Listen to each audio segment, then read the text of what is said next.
May nga po Negros. Ini ang Digicast Negros 10. Ang nagapanguna nga napulo ka mga balita sa isla sa Negros ang amo ni kadulong sa inyo. Update ninyo kami via Facebook, YouTube, kag sa KK Channel 11. Kag sumubatian nyo man kami live sa FM station nga 91.1 FMR Bacolod. Kagyari ng top 10 nga mga balita sa Negros subong adlaw. Negros Oriental Congressman iganuso sa gihapon ang NIR bisan hindi paborang ilang nga gobernador. Punong barangay sa Barangay 16 sa Bacolod, ginpasuspend sa konseho sa Bacolod sa sulod sang 6 ka bulan. Isa patay, isa pilason sa separado nga mga shooting incident sa Bacolod kagabi. Kampo ni punong barangay Villarosa nag-file sa motion for reconsideration angot sa iya dismissal order. Kag sa good vibes, himo sa spaghetti wires ang art installation sa Bacolod Public Plaza. Inatanan sa Digicast Negros 10. Sa number 10,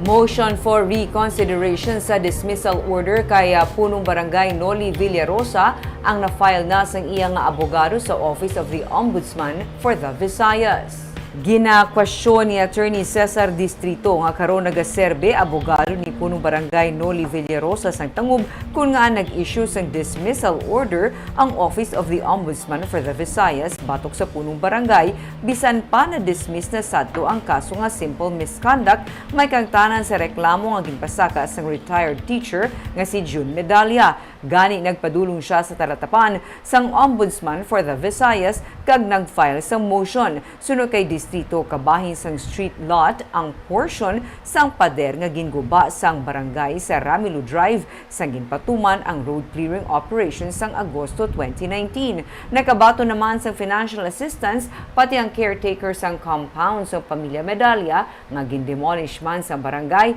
ang parte sang iya dingding nga nalapot sa clearing operation. Nanindugan naman si Medalla nga kabahin sang ila private property ang pader pati na ang puluyan sang ila caretaker amo nga nagpabor sa ila ginfile nga motion ang ombudsman. Bilang resulta, ginpapanaugan si Villarosa sa dismissal order kag perpetual disqualification from holding public office bangod makaduha naman ini ka beses nga napamatbatan nga guilty sa kaso nga simple misconduct.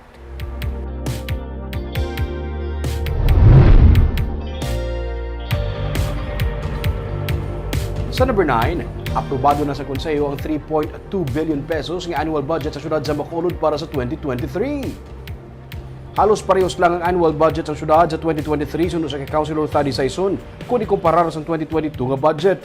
Ini magluwas na lamang sa nga nabuhinan sang 302.6 million pesos ang national tax allotment sa syudad para sa badason nga tuig. Pero gisiling man sa pamuno sa Committee on Finance sa konseho nga ang budget cut ang sarang makompensate pinagi sa pagpabaskog sang local revenue collection. Plano man ni Mayor Abby Benitez nga buhinan ang katunga sang job order workers. 1.4 billion nga pondong italana para sa maintenance and other operating expenditures kag 910 million pesos naman ang para sa personal services. May 50 million pesos man nga italana para sa Bacolod City Comprehensive Healthcare Program kag 70 million naman para sa computerization sang city government operation. Sa tuyo nga makakinot sang pondo, mang-inefficient ang serbisyo kag mapahagan-hagan ang korupsyon.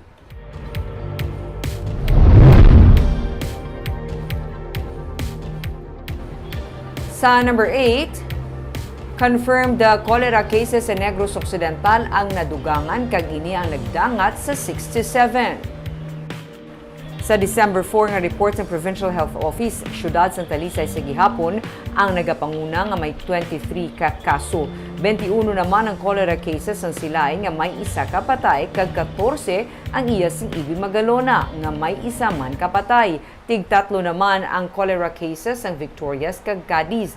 Naka-record naman ang Pulupandan sang una nga cholera cases sini. Duha kag isa naman ang kaso sa Banwa sang Manapla. Samtang padayon ang pagpadala sang sample gikan sa water sources sa mga lugar nga may kaso sang cholera para sa water sampling analysis sa Research Institute for Tropical Medicine sunod sa PHO. Damlagpagin panawagan man sa PHO sa tagsa ka mga banwa kag syudad ang pagpatuman sa compliance sa mga water refilling stations sa pagpasiguro nga matinlo ang tubig gikan diri. Sa number 7,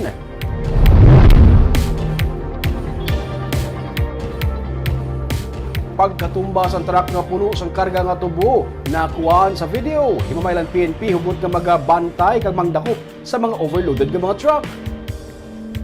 Nakuha sa video kagabi ang pagkatumba sa isa ka truck nga puno sang karga nga tubo sa highway sa syudad sa Himamaylan. Nakita nga amat-amat nga pagkahulog sang tubo sa truck, tubtob nga natumba ini. Sunod sa traffic investigator, wala na talupangdan sa driver nga nabugto ang kable nga nagapugong sa mga tubo. Amukon nga nagkadto na sa wala nga bahin sa truck ang mga karga sini. Paglabot sa kurbada nga bahin sa dalan, dito na nga natumba ang truck. Wala man napilasan ang driver sunod sa pulis. Ang Himamaylan PNP hugot man nga magapatuman sa karon sa pagpangdakop sa mga overloaded nga mga truck gani duga nga pahanumdom sang PNP ang mga dapat nagakaigo lang ang load nga ikarga sa truck agud malikawan ang kaangay nga insidente. May insidente man sad tungod sa diin may isa ka pamilya ang napatay sa napilpilan sa truck sa Bagu City.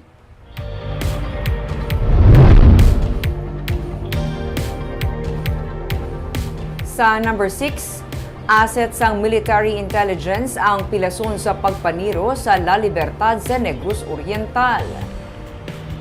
Pilason ng isa ka intelligence assets ng Army matapos iniginluthang kahapon sa La Libertad sa Negros Oriental. Ang biktima mo si Camilo Garao. Sa investigasyon na sang PNP, nagasakay lang sa motor ang biktima o pudang iya live-in partner samtang sila ang ginasundan sang riding in tandem. Gilayon na lang si Garao nga gintiro sang suspect sakay sa motor. Gilayon man siya gindala sa ospital. Ginahibalo pa sang PNP kung ano ang motibo sa pagpatay sa iya kag kung bala may kang tanan ini sa iya nga trabaho.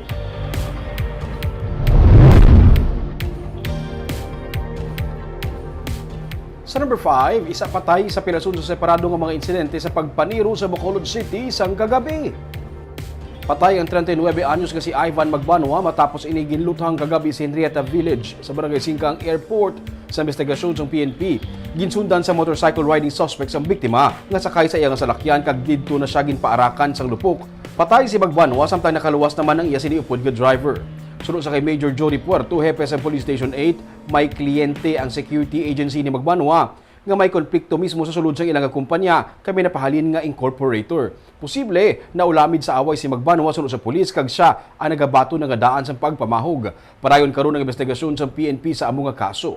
Samtang nasapwa naman kagabi nga dugoon sa eskinita ang isa ka lalaki sa Purok Sigay, Barangay 2. Ang biktima ang kilala nga si Reynante Giliang, 44 anyos. Sunod sa PNP, nagatindog lang kagabi sa eskinita ang biktima sa gintiro inisang wala pa makilalaan nga persona. Parayon karon nga ginabulong sa ospital si Giliang. Ginahibaluman sa PNP kung ano ang motibo sa pagtiro sa iya.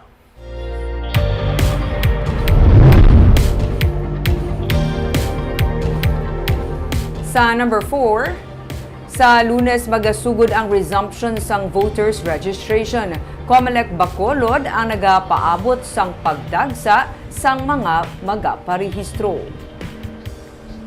Suno kay Bacolod Elections Officer Attorney Catherina Trinio Canya, inibangod nga kung basehan ang registration sa nagligad nga Hulyo, madamo pa ang wala makater. Las 8 sang aga, tubtub las 5 sang hapon, Lunes, tubtub Sabado, lakip na holiday sa bilog nga bulan sa Disyembre, sarang makaparehistro ang mga botante sa talatapan sang Comelec. Suno kay Trinio Canya, magluwas na lamang sa December 15 kag 16 bangod sang special registration para sa persons deprived of liberty.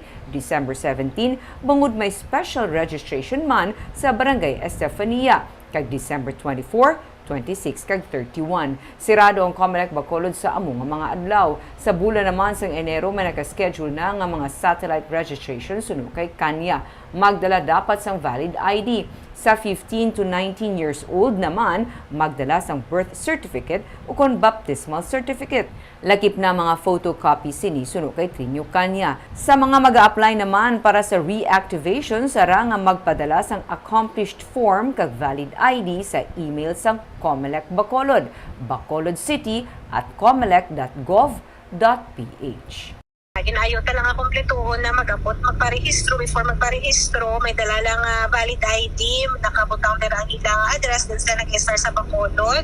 Photocopy sa silang ID for 15 to 19 years old. Aside from the valid ID, additional nga document is birth certificate or baptismal certificate lang. Photocopy man sa ilang birth certificate at baptismal certificate.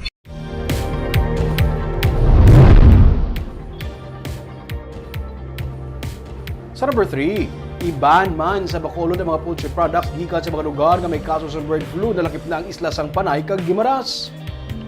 Sunod sa kay Bacolod City Mayor Alvin Benitez, nagakadapat lang nga may isa lang kapag sulundan ang Bacolod ug Negros Occidental.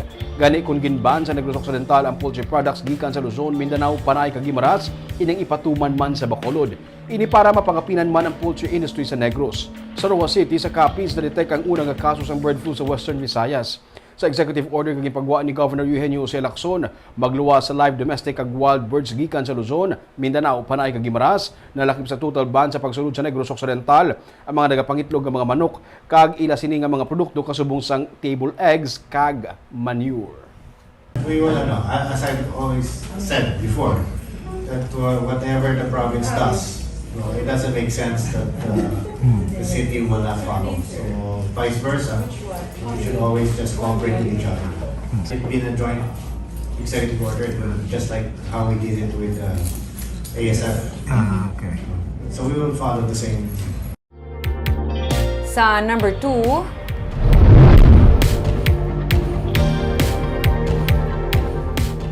anom ka bulan nga suspension ang ginpapanaog sang Konseho sang Bacolod sa punong barangay sang Barangay 16. May report si Nico Delfin. Unanimously approved sang katapos ang konseho ang 6 ka bulan nga suspension kontra kay Barangay 16 punong barangay Joseph de los Santos nga napamatbatan guilty sa kaso nga grave abuse of authority, grave misconduct, serious dishonesty kag conduct prejudicial to the best interest of the service. Suno kay Councilor Israel Salanga nga nagserbe presiding officer sa sesyon sang konseho kahapon, ginpanubo sa 6 ka bulan ang napulo ka bulan kuntani nga recommendation for suspension sang Committee on Laws and Ordinances batok kay De Los Santos kag Barangay Secretary nga si Rachel Hamandre. Akto ang sumunod panungtod sa Bacolod sang suspension sa isa ka elected public official sa barangay. And pasar ni isang resolution ni Councilor Alice Pino being the committee chairman on laws and ordinances. So effective immediately na siya as soon as ma-deliver na ag ma-receive na ang notice. Ang kaso ang ginpasaka sang katapos ang Barangay Council matapos ginalegar ginpeke sa mga akusado ang 2021 annual budget. Resulta nga na delay ang hatagay sang honoraria, sweldo kag iban pa nga benepisyo sa mga tagreklamo pati na diri mga trabahador sang barangay. Gintinguaan nga makuhaan sang pahayag si De Los Santos pero hindi siya makontak sa iya cellphone kag wala man siya sa ila puluyan. Humalin pa sang 2020 nga nagreklamong mga barangay staff kag workers upod sa ila mga barangay kagawad bangod kalabanan sa ila binulan nga wala makabaton sang sweldo. In case makapungko si Kagawad, una akong ginamon bangko kay 6 months why kami sweldo mo. Okay. 6 months why kami nararyom, why project, why programang SK. Kag may mga staff kami nga why naka-receive. That was 2020, 2021 hasta sa to the present. Ginalauman sang katapos sang Barangay Council ang pagtalana sang Department of the Interior and Local Government kay Kagawad Stella de la Peña bilang acting punong barangay, agud tigayon na nga marilis ang nadelay nga honoraria, sweldo kag mga benepisyo sa mga barangay workers. Nico Delfin para sa DGCast Negros. Kag sa numero 1 sa mga balita, subong adlaw.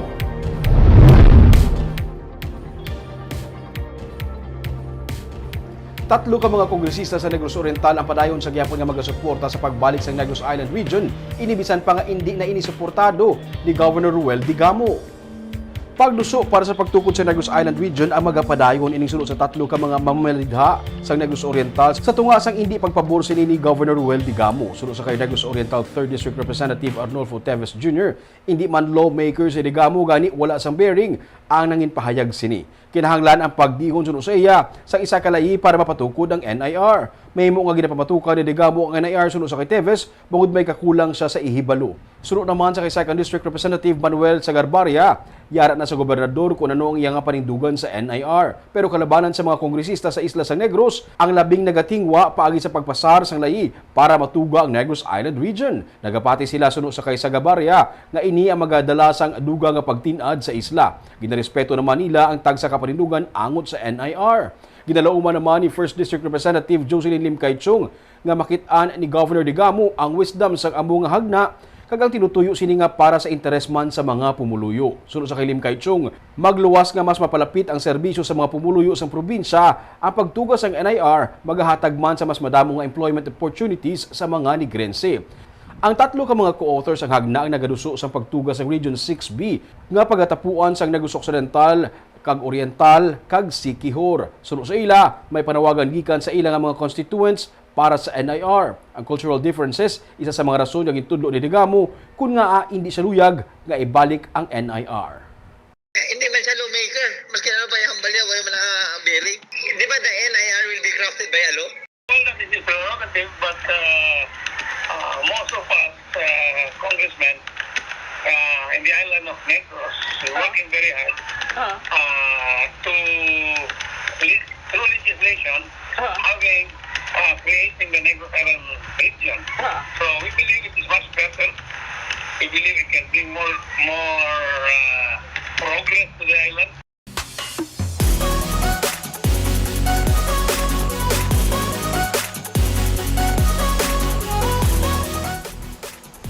Sa Good Vibes, spaghetti wires nga natipon gikan sa mga dalonon sa Bacolod, isa sa mga materials na ginagamit sa pagpatahom sa Bacolod City Public Plaza subong nga Paskwa.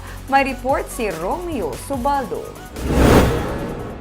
Sakit sa mata ang pagkabig naton sa sininga mga kable nga nagalaylay gikan sa mga poste, pero nakaibalo kamo bala nga ang ini nga sakit sa mata amo ang isa sa mga rason kung nga amo sini katahom ang mga decoration sa plaza sa Bacolod subong. Ang mga natipon ng mga kable ang ginhimo nga obra maestra sa Bacolodon artist nga si Israel Noy Gonzalez kaag sang iya nga team. Iban sa ila, mga ARFIN students ng LCC Bacolod. Istorya ni Noy, madugay na siya interesado nga himuon nga artwork ang mga natipon nga kable, pero sa sinigid lamang natagaan sang tsansa nga mapakita nga may pwede pa mahimo sa kuntani, basura na.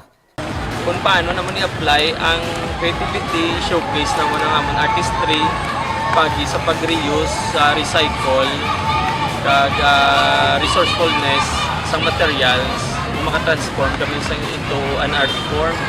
Matapos ang 6 ka adlaw, ang ini nga mga spaghetti wires nangin amo na sini, isa ka matahom nga art installation sa Bacolod City Public Plaza.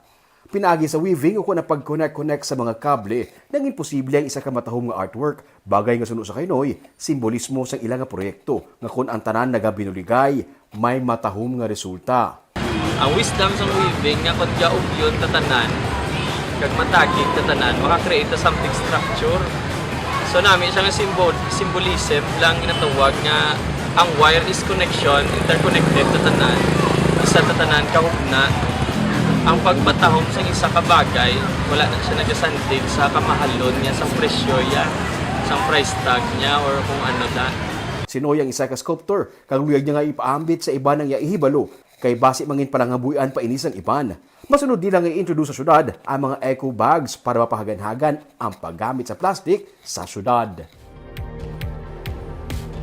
At least ang eyesore sa una sa mata naton, subong matahom siya sa mata naton tulupon. Ang tanan, gali mo, pwede mo pangitaan nga mangin mapuslanon, di ba? Creativity lang yung kinahanglan. Kag naglabay ko kag ginaming ha sa Bacolod pag gapugati gid ya katahong sa mata. Mas handa kang nga Pasko. Kagamo itong mga balita sa Negros subong adlaw. Kay man sa panahon karon importante nga may ihibalo ka sa nagakatabo sa imo nga palibot. Kung dapat balansa kang eksakto mga impormasyon. Parahin kami nga magapangalagad sa Negrosanon. Ako si Barbara Mijares. Tubtub sa buwas, ako naman si Romeo Subaldo, mayang hapon.